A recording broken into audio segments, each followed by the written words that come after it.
한국 대 브라질 그 축구 국가대표 경기 있었던 거 아시죠? 뭐 이제 안 좋아하시는 분도 계시죠. 6월 2일에 있었잖아요. 그 목요일이었던가요? 제가 이제 피파 랭킹을 한번 좀 봤어요. 그래서 피파 랭킹 그러니까 순위를 보니까 1위는 역시 브라질이더라고요. 우리나라는 몇 위 정도 할 것 같아요? 29위라고 올라와 있더라고요. 예전보다 좀 올라왔어요. 브라질 축구 선수단의 대표 선수 그러면 네이마르라고 합니다. 그럼 우리나라에서는 알고 계신 거죠? 맞아요. 손흥민이죠. 그래서 이제 이 브라질과 한국 이 대표 간의 경기를 정상급 선수들의 경기다. 이제 이렇게 이야기를 해서 언론에서 굉장히 관심을 갖고 있었고 브라질에서도 굉장한 관심을 갖고 있었죠. 경기 결과는 얘기하지 않겠습니다. 신문 머리 기사로 바로 나왔죠. 그만큼 당사국 간에 관심이 많았던 바로 그러한 경기다라고 이제 하는 거죠. 오늘 본문에서도 두 나라 전쟁 이야기입니다. 하나님 나라 편에서는 모세, 아론이 있었고요. 또 우리가 이제 이 애굽이라고 할 때는 어떤 세 가지 정도의 의미라고 계속 제가 말씀을 드렸죠. 악마, 그러니까 뭐 사탄이죠. 사탄의 세력 또는 그것에서 휘둘리는 그런 악인들이라고 볼 수 있고 또 다른 것은 이제 세상, 하나님 질서가 아니라 세상적인 질서. 이게 이제 애굽이지요. 자, 그러면 이렇게 이 악마편, 이 세상편에서는 바로와 요술사가 있습니다. 자, 오늘은 사실은 이제 3차전이에요. 1차전은 우리가 지난주에 나눴고 2차전도 있었죠. 그래서 1차전, 2차전은 하나님 편이 승리를 아주 완승을 거둔 그런 내용이었습니다. 그러니까 양쪽 진영의 이 전쟁이지만 그 국민들이 관심을 갖고 있었던 거죠. 물론 이제 국민들이 관심을 갖고 있었다라고 하는 내용들은 이 성경에는 나오진 않습니다. 그런데 백성들이 몰랐을까요? 두 진영 간의 어떤 전쟁? 당연히 알았겠죠. 너무나 잘 알고 있었을 겁니다. 이스라엘 백성 입장에서는 우리가 믿고 따라가야 할 바로 그 하나님이 어떤 분인지 도대체 이분을 우리가 신뢰하고 따라갈 수 있는지 굉장히 궁금했을 거 아니에요. 그래서 당연히 이스라엘 백성은 이 전투를 통해서 결정을 내릴 겁니다. 내가 저분을 신뢰하고 따라가야 되겠다. 그러니 당연히 모든 사람들의 관심을 갖고 있는 바로 그런 전쟁이었다는 것이죠. 그래서 아마 애굽일보 물론 이제 애굽일보는 없었겠지만 당연히 이제 입으로 난다면 애굽일보에서는 이 전쟁을 어떻게 얘기했을 것 같아요? 머리 기사에 냈을 것 같아요? 그렇지는 않을 것 같아요. 아마 사회면 조금 저 구석에 냈을 것 같아요. 반란군이 반란을 일으켰다 정도로, 그죠? 자기네들이 지고 있으니까. 그러면 이스라엘 일보에서는 어떨 것 같아요? 일면 머리 기사죠. 모세와 아론이 바로와 요술사를 1차전, 2차전에서 승리했다. 그리고 그 다음 전쟁은 어디서 이루어질 거다. 뭐 이렇게 예상하지 않았겠어요? 왜 관심이 없겠어요? 이 전쟁에서 이기면 이스라엘 사람들은 자유의 신분이 될 수 있는 기회를 얻는 거니까 당연히 관심이 많이 있었겠죠. 하나님께서 어떻게 구원하시는지 이스라엘 백성도 지금 초미의 관심을 두고 있다는 겁니다. 자, 그럼 첫 번째 재앙에서는 우리가 물에 대한 나일강에 대한 것 그 장소인지 우리가 지난 시간에 나눴죠. 두 번째 재앙도 물과 관련되어 있습니다. 물을 향해서 쳤더니 개구리들이 막 올라왔거든요. 자, 그럼 이 첫 번째 재앙과 두 번째 재앙은 물과 관련되어 있는 것이라고 알 수 있었죠. 첫 번째 물 나일강은 이스라엘 사람들이 신처럼 여겼다. 이제 이렇게 지난 시간에 나누었죠. 두 번째 재앙도 개구리인데요. 이 이스라엘 사람은 이 개구리를 개구리가 이렇게 많아지면 풍요를 온다고 이렇게 생각을 했었습니다. 그래서 이스라엘 사람들이 개구리의 그 모양을 닮은 머리를 하고 있는 헤카라고 하는 그런 여신을 섬겼습니다. 그러니까 개구리가 많아지면 풍요하다라고 생각하는 거죠. 자, 근데 하나님께서 그 두 번째 재앙에서는 그 물을 통해서 개구리들이 물에서 다 올라오게, 그래서 사방으로 올라와서 심지어는 애굽 사람들 그릇에까지 올라오게 하는, 너희들이 이걸 풍요라고 생각한다고? 그럼 한번 풍요를 누려봐. 하나님께서 정말 밥그릇까지 개구리를 차게 한 것이죠. 그러면 애굽 사람들이 살아갈 수 있어요? 못 살아가죠. 그래서 굉장히 힘들어했던 것이 바로 두 번째 재앙입니다. 자, 그럼 이제 오늘은 세 번째 전투인 거예요. 이제 16절을 같이 한번 보겠습니다. 16절. 여호와께서 모세에게 이르시되 아론에게 명령하기를 내 지팡이를 들어 땅에 티끌을 치라 하라. 그것이 애굽 온 땅에서 이가 되리라. 자, 거기 그 메모 보면은 땅에 티끌을 치라 이가 되리라라고 되어 있죠. 이 세 번째 재앙에서는 하나님께서 지팡이로 지금 어디를 치라고 하셨나요? 우리가 첫 번째 재앙에서는 지팡이로 어디를 쳤죠? 나일강을 쳤죠. 근데 지금 이 세 번째 재앙에서는 하나님께서 이 지팡이로 땅에 티끌을 치라고 지금 명령을 하셨습니다. 그럼 우리가 여기서 땅의 티끌이 뭔지 우리가 좀 알아봐야 할 것 같아요. 신학자들마다 의견은 다르지만 저는 좀 다르게 생각합니다. 여기서 티끌은 흙이 아닙니다. 그러니까 땅의 흙이 아니라 땅의 티끌이라고 지금 이야기하고 있는 거예요. 땅의 흙이라고 이야기할 때는 그 이스라엘에서 얘기하는 그 흙은 당시에 이제 히브리어의 흙은 두 가지입니다. 경작할 수 있는 흙이 있고 경작할 수 없는 흙이 있습니다. 근데 지금 여기에서 얘기하고 있는 이 흙은 경작할 수 없는 땅의 티끌이에요. 다른 말로 하면 먼지입니다.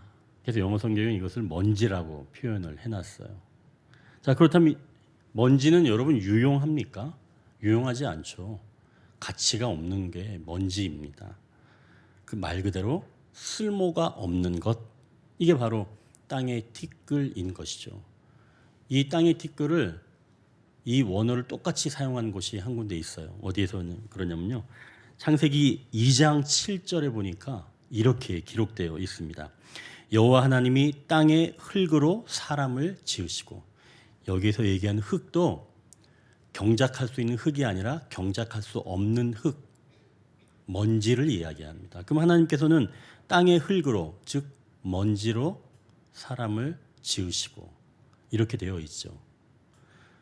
자, 그럼 여기서 지금 나오는 이 원어와 우리가 지금 오늘 본문에서 맞이하고 있는 이 원어 티끌, 이게 지금 같이 쓰였다는 겁니다. 자, 그런 의미에서 볼 때 하나님이 사람을 지으실 때 땅의 흙, 티끌을 사용하셔서 사람을 만드셨는데, 그 티끌은 가치가 없는 것이지만 하나님께서 그것을 빚어주셔서 손에 닿게 하셔서 귀한 것이 되었다라고 우리가 의미를 해석할 수 있다는 것이죠. 그럼 오늘 본문에서도 하나님께서 이 지팡이로 땅에 티끌을 치라라고 하시는 것은 애굽 사람들이 보기에는 정말 땅의 티끌은 가치도 없고 쓸모가 없는 것, 바로 그런 것인데 하나님께서 그것을 치심으로 가치가 있게 하실 것이다 라고 하는 것들을 의미하고 있는 것입니다. 자, 여기서 이제 땅의 티끌을 또 하나의 의미를 또 우리가 기억하는 것도 좋을 것 같습니다. 그거는 창세기 13장 16절에 기록되어 있는데요, 이렇게 또 기록되어 있습니다.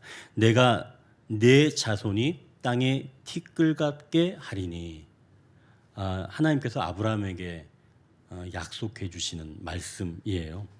너희 자손을 땅의 티끌처럼 많게 하시겠다라고 하는 그런 하나님의 약속의 말씀입니다. 그러니까 하나님께서는 지금 이스라엘 백성들을 이만큼 많게 하시겠다라고 하는 그런 약속의 말씀이라는 것이죠. 자, 그럼 이제 우리가 본문에서 하나님께서 지팡이로 땅에 티끌을 치라라고 하는 의미를 우리가 이제 어느 정도 알 수가 있게 되었습니다. 애굽에게 땅의 티끌은 아무런 가치가 없는 무가치한 것, 그리고 죽어 있는 것이지만 하나님께서는 그것들을 치셔서 이제는 살려내신다라고 하는 의미로 볼 수가 있는 것이죠. 사실은 이거 그렇다면 이 땅의 티끌은 누구냐면 결국은 이스라엘 백성으로 우리가 볼 수가 있다는 겁니다. 이 땅의 티끌은 이스라엘. 애굽은 그동안 이 땅의 티끌과 같은 자기네들이 보기에는 아무런 가치가 없고 또 쓸모없어 보이는 그 땅의 티끌, 그래서 무시해 왔던 바로 그 땅의 티끌이지만 하나님께서는 그것을 사용하실 준비를 하신다라고 하는 것으로 우리가 이해할 수 있는 거죠. 그렇다면 이제 우리가 여기에서 또 하나의 기도 제목을 기도 내용들을 얻을 수 있을 것 같습니다. 이렇게 기도하면 좋을 것 같아요. 하나님, 우리의 심령이 메말라 땅의 티끌처럼 되었을 때 우리를 흔들어 깨워주셔서 살아나게 하옵소서. 우리가 이렇게 기도할 수 있겠죠.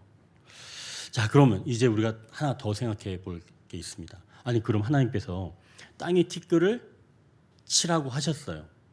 자, 그러면 땅의 티끌을 치라고 하신 다음에 그 다음에 뭐라고 하셨어요? 이가 되리라. 이가 되리라. 여러분 설마 여기서 이가 되리라라고 얘기할 때 여기서 이를 뭐라고 생각하세요? 뭐 숫자라고 생각하시진 않죠? 여기서 이가 되리라. 여기서 이가 뭘까요? 여러분이 생각하는 거 맞아요. 그 이. 가난하고 위생이 좋지 않던 시절 옷이나 머리에 있었던 물론 지금 청소년들은 모를 수 있어요. 모를 수 있어요. 지금 이제 우리 청소년들이 좀 당황하는 것 같은데 이가 뭐야 이렇게 생각할 수 있는데 이는 정말 예전에 있던 겁니다. 어른들은 아시죠, 그죠? 바닥에 이제 흰 종이를 깔아놓고 아이들 머리에 이렇게 찬빛을 이렇게 착 밀면 두두둑 막 떨어지잖아요, 그죠? 그 이가 막 이렇게 누르면 어떻게 돼요? 톡. 그래요. 톡톡 터지죠. 톡톡 터져요. 네, 맞아요. 근데 그 이가 엄청나잖아요, 그죠? 머리에 또 옷에 막. 옛날에 많이 옮아왔죠, 밖에서, 그죠? 그러면 우리가 생각해봐요. 아니, 하나님께서 땅에 티끌을 쳐서 왜 하필이면 이가 되리라 이렇게 비슷해서 그랬을까요? 여기서 이제 성경에서 하는 이 이를 성경학자들이 여러 가지 것들로 해석을 했어요. 근데 제가 보기엔 그냥 그 이입니다. 우리가 알고 있는 그 이가 맞아요. 자, 그러면 왜 이 이를 만들라고, 그러니까 이로 데려가셨을까? 조금 전에 땅의 티끌이 애굽 사람에게 아무것도, 그러니까 가치가 없는 것이라고 했던 것처럼 여기에 이 이도 애굽 사람들은 이 이에서 생각해 본 적이 없습니다. 그러니까 이 이도 가치가 없는 거예요. 아주 무가치한 겁니다. 그러면 다만 좀 다를 수는 있죠. 먼지는 무생물이지만 이는 생물이잖아요, 그죠? 그러니까 존재는 달라진 거죠. 자, 애굽 사람 입장에서는 먼지나 이나 똑같은 의미예요. 가치가 없는 것. 그런 것들을 지금 이야기하는 겁니다. 그래서 이해하면 애굽 사람은 별로 느낌이 없는 거죠. 그래서 종합해 본다면 이겁니다. 종합해 본다면 땅의 티끌 그리고 그 이는 아무런 가치가 없는 표본입니다. 그런데 하나님은 이러한 가치 없는 것을 아까 얘기했던 것처럼 무생물인 것을 생물로 만드시고 그리고 결국엔 그것으로 애굽 사람들을 괴롭히는데 지금 사용하시는 거예요. 가치 없는 것을 통해서 애굽 사람들을 괴롭히는 것, 그걸로 사용하시겠다는 그런 말씀이죠. 자, 이제 두 번째 단락을 보겠습니다. 17절입니다. 그들이 그대로 행할세 아론이 지팡이를 잡고 손을 들어 땅의 티끌을 치매 애굽 온 땅의 티끌이 다 이가 되어 사람과 가축에게 오르니. 이제 두 번째 단락 보니까 이가 되어 사람과 가축에게 오르니. 항상 말씀을 드렸지만 우리가 성경을 읽을 때는 뭐 시대적으로도 읽어야 되고, 그러니까 그 당시의 어떤 역사적인 배경 또 문법적인 것도 우리가 잘 봐야 하는 건 맞습니다. 그리고 등장인물이 어떤 사람인지, 그리고 그 등장인물을 또 나에게 또 대입해보고, 또 그렇게 입체적으로 읽는 게 중요하다고 제가 말씀드렸죠. 그것뿐만 아니라 사물도 마찬가지입니다. 그것들도 무엇을 뜻하는지도 우리가 잘 읽어야 한다는 것이죠. 조금 전에 제가 말씀드렸던 것처럼 그 땅의 티끌이 누구를 의미한다고 볼 수 있다 그랬죠? 이스라엘 백성들. 무가치해 보이는 바로 그 사람들로 볼 수 있다고 말씀을 드렸었죠. 그러니까 하나님께서 땅의 티끌을 치라고 하는 것은 그 무가치한 것을 이제 살리셨다는 겁니다. 무엇으로? 이로 살려내신 겁니다. 그럼 그 이가 지금 애굽 사람과 가축에게 올라간 거예요. 자, 그러면 여러분 한번 생각해 보십시오. 이가 사람과 가축에게 올라가는 것, 여러분 이거 혹시 뭐 지저분하다고 생각하지는 않으시죠? 이가 사람과 가축에게 올라가는 것 쉬운 일이에요? 어려운 일이에요? 쉬운 일일까요? 어려운 일일까요?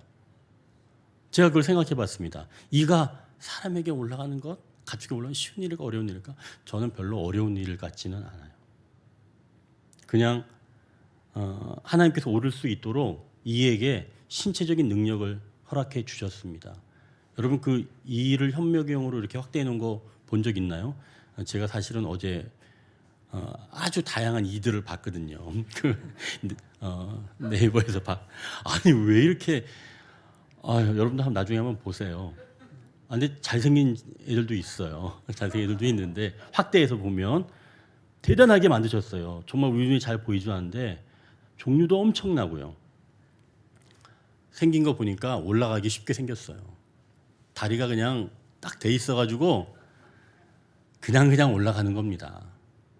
그러면 뭐냐면 사람과 가축에게 올라가는 건 이에게는 어렵지 않은 일이에요. 쉬운 일입니다. 그런데 그 이가 사람에게 올라가면 사람은 괴롭죠. 그럼 이가 사람에게 올라갈 때 내가 저 사람을 괴롭게 하리라라고 올라가요? 그렇지 않아요. 그냥 올라가는 겁니다. 있으니까 올라가는 거예요. 내부 정보에 입력되어 있는 거예요. 그냥 올라가도록 올라가는 겁니다. 약간 뭐 좀 피도 나눠 먹고 그러는 거죠. 그런데 사람은 괴로운 겁니다. 그러면은 이로서는 그냥 자기 일을 하는 건데 애굽 사람은 괴롭다라고 하는 것이죠. 근데 사실 우리가 이거 얼마나 기쁜 일이에요. 그러니까 이 일을 생각할 때 무생물이었는데 죽어있던 건데 살아나고, 그리고 자기에게 주어진 일대로 그냥 이렇게 살아가는 것. 이 입장에서는 얼마나 기쁜 일인가 말입니다. 그런데 지금 애굽 사람들은 그것 때문에 괴롭다라고 하는 겁니다. 자, 그러면 도대체 이 내부 정보로 입력된 그 이의 그 행동이 애굽 사람에게 괴롭다라고 할 때 저는 어떤 걸 느꼈냐면 오병이어 사건을 여기서 저는 느끼게 되었습니다. 오병이어. 여러분 오병이어 하면 여기 있는 분들은 다 아는 내용이죠. 좀 잠깐 정리해 본다면 예수님께서 큰 무리에게 말씀을 전하셨습니다. 그때 한 아이도 예수님의 그 말씀을 듣고 있었어요. 그런데 예수님 말씀이 길어져서 이제 해가 지게 되었습니다. 이 백성들이 집으로 돌아가기 전에 너무 배가 고파서 쓰러질 것 같았어요. 집으로 돌려보내기엔 시간이 너무 늦었고, 그렇다고 준비해둔 밥이 없으니 이들을 먹일 수도 없고 어른들만 5,000명이나 되는 그런 상황에서 제자들이 준비한 것도 없단 말이죠. 그러자 어린아이가 자기가 먹으려고 준비한 그 도시락을 선뜻 내준 겁니다. 말씀을 먹고 살아난 이 아이가 자기 도시락을 내준 거예요. 이게 악마의 입장에서는 굉장히 쓰라린 일입니다. 먼지처럼 여겨졌던 아이가 말씀을 통해서 살아나게 되었고, 또 이처럼 무가치하게 여겨졌던 그 아이를 통해서 오병이어라고 하는 놀라운 기적이 일어난 것입니다. 이렇게 모두가 살아나고 예수님을 기억하게 되었으니 악마의 입장에서는 치를 떠는 사건이 된 것이죠. 여러분, 오병이어 사건이 너무 거창해서 내 생애와 맞지 않다고 생각이 된다면 제가 조금 더 현실적인 이야기를 제가 나눠볼까 합니다. 이 니콜라스 헤르만이라고 하는 사람이 있습니다. 지금 시대 사람은 아니에요. 1600년도 연대에 살았던 사람이죠. 원래는 군인이었고 나중에 이 사람이 수도원에 들어가서 식당에서 일을 하게 된 사람입니다. 그러니까 그가 더 깊은 신앙을 가지려고 노력을 했습니다. 그러나 그때마다 이 사람에게 든 생각은 나는 아무런 가치가 없다. 나는 무가치하다. 라고 하는 생각이 계속 엄습해 오는 거예요. 그때마다 이 사람은 수도원에 일하니까 기도하려고 해도 기도조차 잘 나오지 않은 겁니다. 하지만 그때마다 이 사람은 놓치지 않고 그래도 다시 기도해야지 라고 하면서 일어서게 되었는데 이제 그 사람이 드디어 하나님 중심의 기도를 드리게 되었습니다. 이 사람이 드린 하나님 중심의 기도 내용을 한번 들어보십시오. 5. 제가 아버지의 뜻과 하나 되어 사랑으로 그 안에 거할 수만 있다면 제가 무엇을 하든 제 고민이 무엇이든 그것은 이제 조금도 문제되지 않습니다. 니콜라스 헤르만. 사실 우리에게 이 사람 이름은 좀 생소합니다. 이 사람은 좀 다르게 알고 있어요. 로렌스 형제라고 우리는 알고 있죠. 이 사람이 로렌스 형제라고 하는 그런 사람입니다. 이 사람은 이때부터 드디어 하나님께서 지팡이로 먼지였던 자신을 쳐주심을 통해서 이가 된 그런 사람인 것이죠. 그래서 이때부터 우리가 알고 있는 로렌스 형제, 이 사람은 주방 일을 하는데, 그러니까 신부예요. 주방 일을 하는데 그 일을 하면서도 주님과 깊은 교제를 할 수 있게 되었습니다.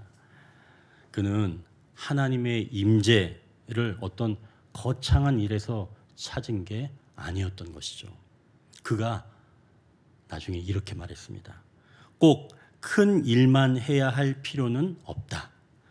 나는 후라이팬에 작은 계란 하나라도 하나님을 사랑하는 마음으로 뒤집는다. 그 일도 다 끝나 더 할 일이 없으면 나는 바닥에 엎드려 하나님을 경배한다. 일상이 우리의 예배가 될 수 있다는 말입니다. 작은 계란 하나라도 하나님을 사랑하는 마음으로 뒤집는 사람, 바로 그러한 자가 하나님의 생명으로 살아난 자이며 그런 사람이 일상에서 주님과 교제하는 바로 그러한 사람이고 또 그런 사람이 바로 일상에서 하나님을 예배하며 살아간다는 것이죠. 이러한 삶이 악마들에게는 굉장한 괴로움입니다. 자, 이제 세 번째 달라가 보겠습니다. 18절입니다. 요술사들도 자기 요술로 그같이 행하여 이를 생기게 하려 하였으나 못하였고 이가 사람과 가축에게 생긴지라. 자, 이가 사람과 가축에 생긴지라 이렇게 되어 있는데요.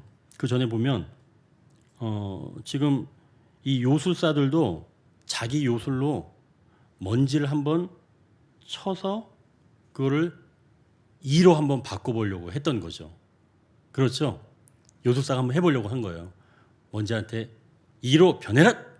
이렇게 했는데 안 됐다는 거예요. 그러니까 여러분, 여기서부터는 요술사들이 따라하지 못합니다. 요 전까지는 어느 정도 따라 했었는데 이 세 번째부터는 요술사들이 못 따라하는 거예요. 악마는 죽어있는 것을 살릴 수 없어요. 죽어있는 걸 살리는 건 누가 하는 거예요? 하나님이 하시는 겁니다. 여기서 살린다는 건 하나님 편에 서는 걸 말하는 겁니다.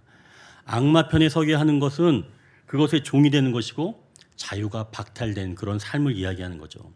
하나님만이 사망에서 생명으로 옮길 수 있다는 말씀입니다. 자, 그럼 이걸 조금 더 깊이 한번 생각해 보십시오.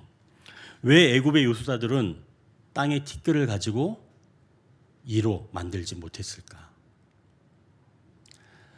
애굽을 이야기할 때 우리가 세 가지 정도 범위라고 생각을 해보라고 얘기했죠. 사탄의 자체, 또 그것에 휘둘려서 살아가는 그 악인, 그리고 또는 세상, 그죠? 자, 그렇다면 애굽은 세상입니다. 그러면 애굽에서 있는 요술사는 뭐예요? 애굽의 요술사. 애굽의 요술사는 세상의 문화 가운데서 성장하고 또 권력을 누리면서 살아가는 그런 표본이 이 요술사이겠지요. 그러니까 이 사람은 세상적인 가치관을 가지고 살아가는 사람입니다. 세상적인 가치관, 쉽게 말한다면 영재를 알아보고 영재 교육을 시켜서 가장 권력의 꼭대기에 있게 하는 그런 게 세상적인 가치관 아니겠어요?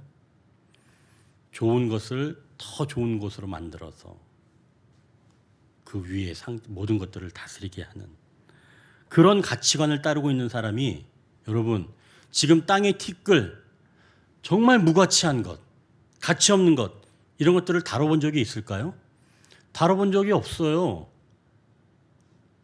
항상 좋은 것들, 엄선해서 좋은 것들만 더 좋게 만들어서 다 다스리려고 했던 그런 것들을 아는 지식이 있는 사람이 무가치한 것을 상대해 본 적이 없는 겁니다. 안 그러겠어요? 좋은 것만 다 항상 선별했던 사람이었으니까요. 그러니까 이 요술사는 가치 없는 것에는 관심을 두지 않았던 사람입니다. 어느 날 갑자기 가치 없는 것을 만져서 가치 있게 만들 수 있어요? 그럴 수는 없습니다. 가능성이 없어 보이는 것엔 힘을 낭비하지 않는 게 바로 세상적인 질서입니다. 그런 교육을 받으면서 살아온 사람이 죽어있는 것에, 죽어있는 영혼에 관심이 있을까요? 관심이 없죠. 국제정신분석가 이무석 선생이라고 하는 분이 있어요. 마음이라고 하는 책에 나오는 이야기인데요. 15살 강군이 이제 2달 만에 체중이 한 20kg가 불었습니다. 그래서 이제 부모님이 너무 당황스러워서 이제 이 어머니가 이무석 선생을 찾아간 거죠. 근데 이제 이 강군은 아니 배가 고파서 먹는 건데 이게 뭐가 문제냐? 어른들은 오히려 오버한다. 이제 이렇게 이야기를 했습니다. 그러자 이제 치료자인 이제 이무석 선생이 이제 이 강군에게 이야기를 했어요. 어떻게 이야기를 했냐면 인간은 때로 마음이 괴로울 때 몸을 통해서 나 힘들어요라고 말할 때가 있다네. 마음이 공허할 때 음식이 당기기도 하고 이렇게 치료자가 이 강군에게 이야기를 했더니 이제 이 강군이 마음을 열고 이야기를 털어놓기 시작을 했습니다. 이 폭식 증상이 나타난 때는 시기적으로 부모님이 이혼 절차를 밟을 때였습니다.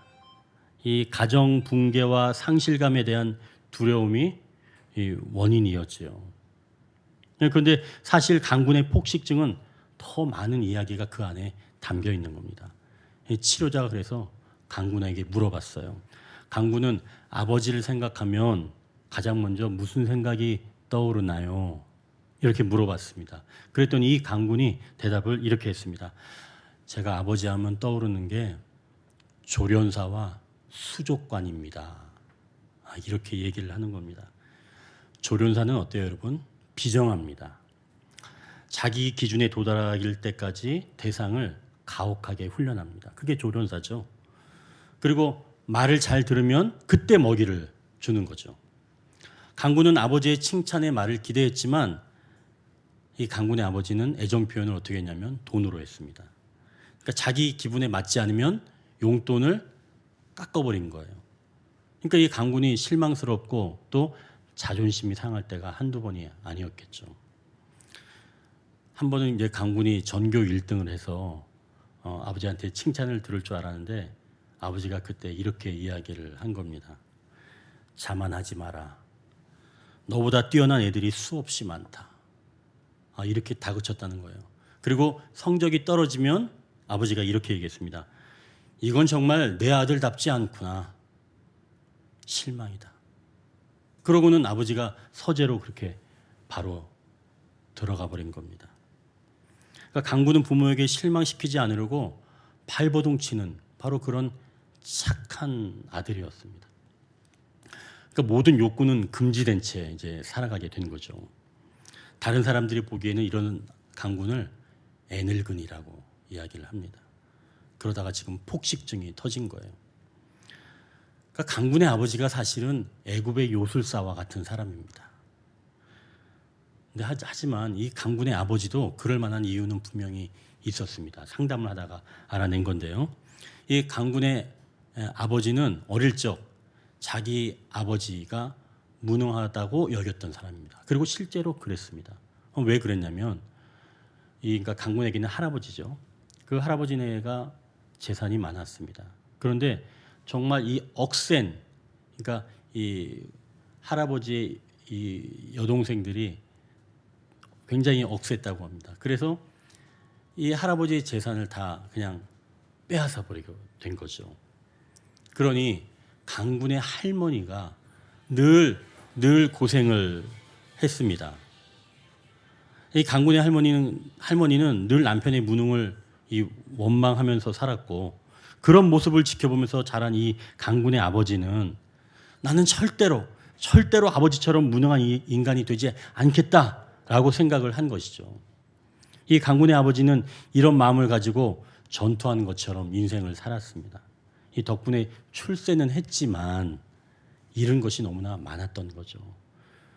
강군의 아버지는 스스로 행복하다고 느낀 적도 없고 또 아들에게 고스란히 피해를 주게 되었습니다. 그러니까 강군의 아버지가 최고의 가치를 두고 산 것이 진정한 행복을 이룬 것은 아니었던 것이죠. 이제 물론 이 이야기는 해피엔딩입니다.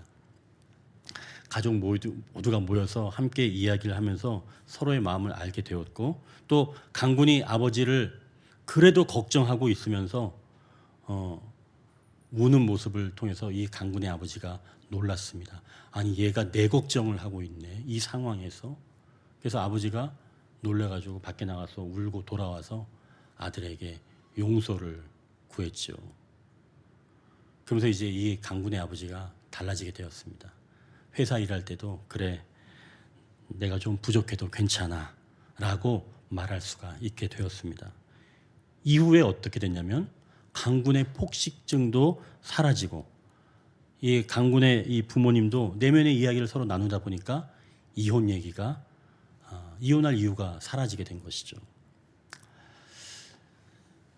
여러분, 우리는 나 자신을 생각하면서 어떨 때는 참 한심하게 느껴질 때가 있습니다.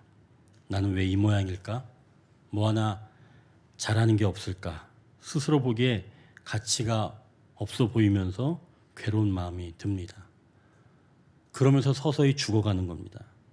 그런데 만약에 이 상황을 반대로 조금 전에 이 강군의 아버지처럼 이를 악물고 나는 절대로 이렇게 살지 않을 거야 하면서 전투적으로 살면서 출세를 한다면, 그때 가서는 자기처럼 살아내지 못한 사람을 한심하게 여길 수 있다는 것이죠.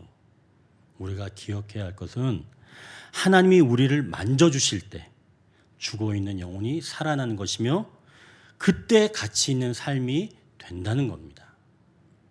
하나님이 살려주셨는데 그게 전부인 거예요. 그 이후의 삶은 내가 가지고 있는 바로 그 자체의 것으로 살아내는 것, 그게 기쁨이며 감사라는 것이죠. 로렌스 형제처럼 일상에서 계란 하나를 뒤집는 것도 주님의 사랑으로 일하는 겁니다. 그런 삶이 바로 거창한 삶이에요. 주님과 함께하는 삶 말이죠. 이제 말씀을 정리합니다. 하나님은 살리시는 분입니다. 땅이 티끌과 같은 이스라엘 백성들을 살리셨습니다. 그리고 우리를 살리셨다는 얘기죠. 우리가 살아내는 일상이 바로 거창한 삶입니다.